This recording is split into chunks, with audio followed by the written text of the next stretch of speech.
Those Instagram gurus showing off their passive income lifestyle, they earned actively first. Every single one of them, and most of them lies anyway. So let's talk about getting that initial cash flowing, no matter where you're starting from. The 9-to-5 reality check. I know. Social media has convinced everyone that having a regular job makes you a sheep or whatever. But the truth is that steady paycheck is your best resource, not your prison sentence. Think about it practically. A regular job gives you something priceless: predictability.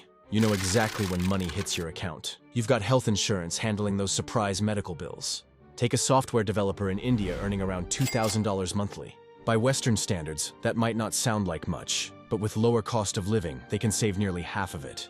That predictable paycheck gives you the steady base to start stacking real passive income streams and investments, without the constant fear and unnecessary risks. And I'll dive deeper into these multiplication strategies later on. The side hustle giggity. Now, if you're feeling trapped by that salary ceiling, welcome to the gig economy. The internet basically deleted geographic boundaries, which means opportunity is everywhere if you know where to look. Picture a writer in Nigeria who edits marketing copy for Silicon Valley startups, charging $500 per project for clients who've never even asked what country they're in. The path is always the same. Start with free work for businesses, build a portfolio, then start charging. Simple, but not easy. Here's where most people mess up though. They dive in thinking they'll master everything from watching YouTube tutorials. I did this too. Spent 3 days watching Photoshop tutorials, then wondered why my first design looked like this. Pick one skill, get genuinely good at it, and charge what you're worth. Content creation. This one's interesting because it flips the whole employment model. Instead of trading time for money directly, you're building assets that can pay you while you sleep. Imagine starting a finance blog focused on budgeting tips and investment basics. Nothing revolutionary, just consistent posting. After 18 months of steady work, affiliate commissions from book recommendations could reach $1,000 monthly in essentially autopilot income. But here's the truth about content creation. Most people quit after 3 months because they expect immediate results. It's like burying bodies in the backyard and digging them up after a week because they haven't decomposed yet. Disappointed? Yeah, that's you quitting content creation after 3 months. The money comes after you've built trust and an audience, not before. Pick a topic you actually know something about and can talk about authentically. Don't try to be the next Mr. Beast if you've never edited a video. Start with what you've got, improve gradually, and stay consistent. The retention challenge.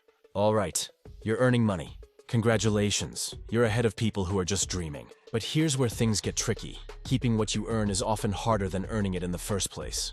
I know that from my friends. First time my friend made decent money online, he celebrated by upgrading his lifestyle. New laptop, better clothes, dining out constantly. 2 months later, he was basically broke despite earning online. Classic lifestyle inflation. In fact, he was worse than ever because he bought things he didn't need, with money he didn't have, to impress people he didn't like.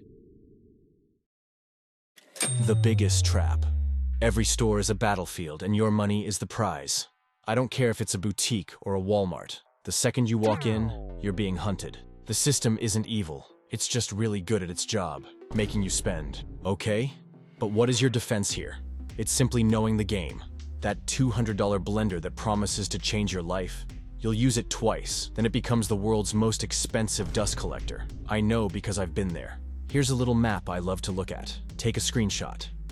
It basically says that, test whether you truly need it. If so, buy high quality. Take coffee. I was spending about $150 a month at Starbucks. $5 here and there, right? But that's $1,800 a year. I bought instant coffee in a thermos for $80 and now make better coffee at home for basically free. That's literally $1,700 annual raise. The key is awareness. Awareness that you don't need 99% of the items in the store. But you might be thinking that I deserve to have fun too. Budgeting that rewards you.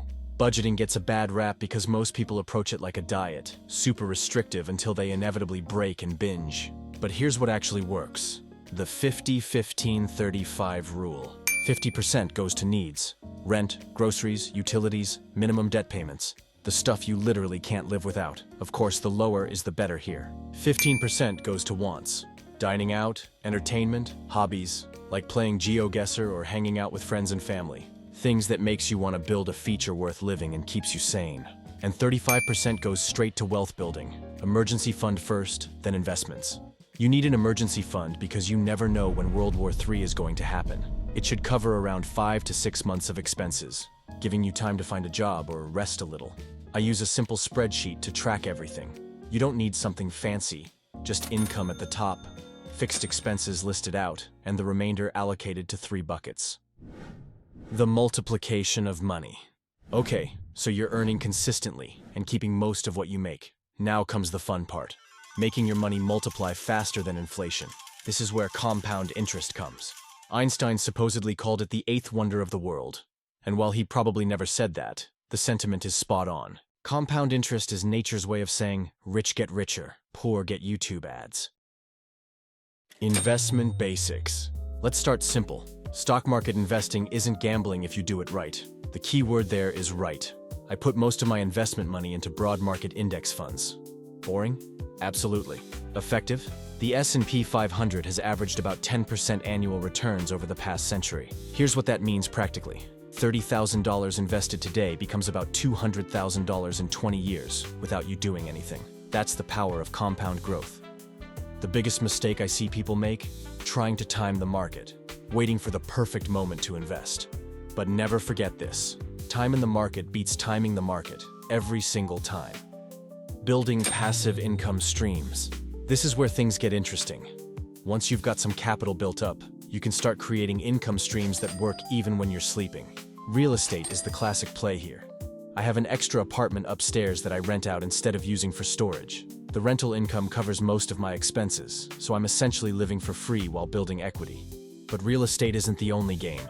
I have a book I wrote with effort, condensing everything I learned over the past 10 years about learning fast and increasing cognitive capacity. It took me 3 months to write, but now it generates a bit of passive income each month while providing value to the society. My father, for example, owns a bakery. He bought a vending machine to place across from the bakery.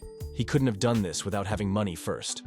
The key with all passive income is that it's not really passive at first. You front-load the work, then reap the benefits later.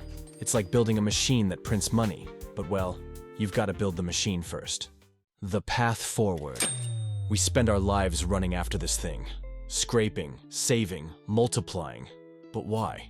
Is it the cars, the watches, the Instagram flex? Those are just costumes we wear to feel like we've won a game nobody explained. We don't want money. We want what money buys. The silence when rent's paid early. Years with aging parents. Moments with growing kids. The space to say no to soul-crushing work. But if you chase only the number, you'll end up with gold in your vault and rust in your soul. So grow your skills, nurture relationships, then use money to protect them.